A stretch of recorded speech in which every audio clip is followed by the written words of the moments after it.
There are lessons of positive psychology that we can learn from culture, from philosophy, from literature, even from movies. We mentioned the Stoics in another discussion we had, and we said there that the Stoics recommend that you eliminate negative emotional thoughts and feelings. And another important thing that they emphasize is carpe diem, the need to enjoy the moment without being so much concerned with what happened in the past, and also without worrying about the future. In terms of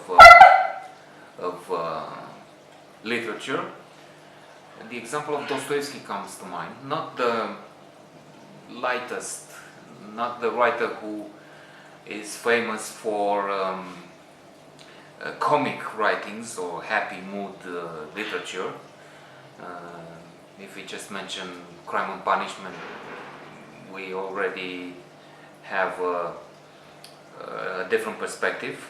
But anyway, Dostoevsky has a very important paramount message, in fact, extracted from his own life. Being involved in some conspiracy, he has been sentenced to death.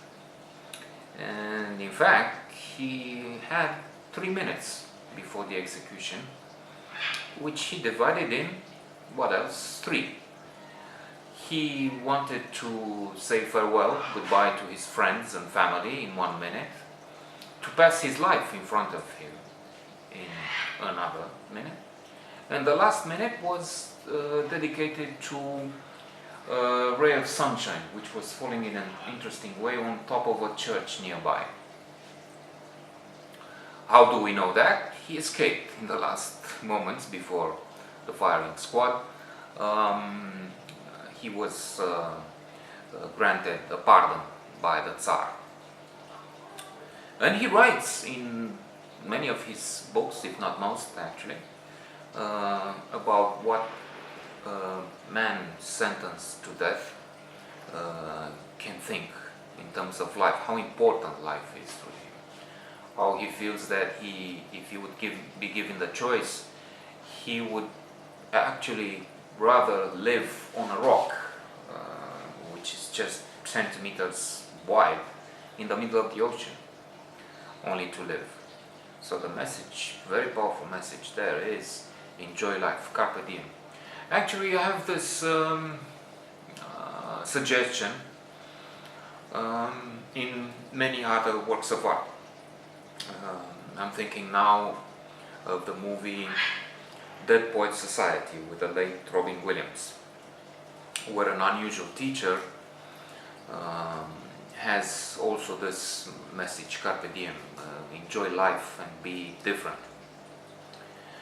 In Russian literature there is a character called Alyosha, who is enjoying life in a prison in the Gulag, in the famous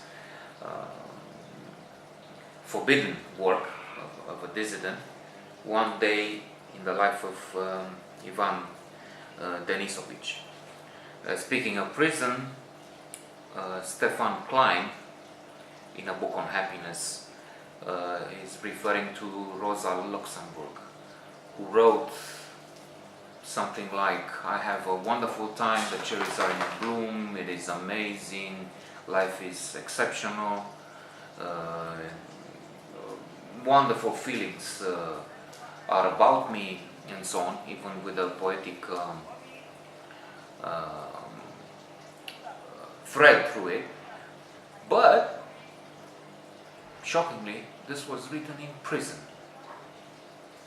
And the last example I would like to mention of enjoying life to the maximum, the same carpe diem, is that of Louis Ramirez, a character in one of the short stories of Somerset Maugham, one of my favorite writers, who is on an island. He is in jail, but he enjoys life like no other, and this is what we all should do.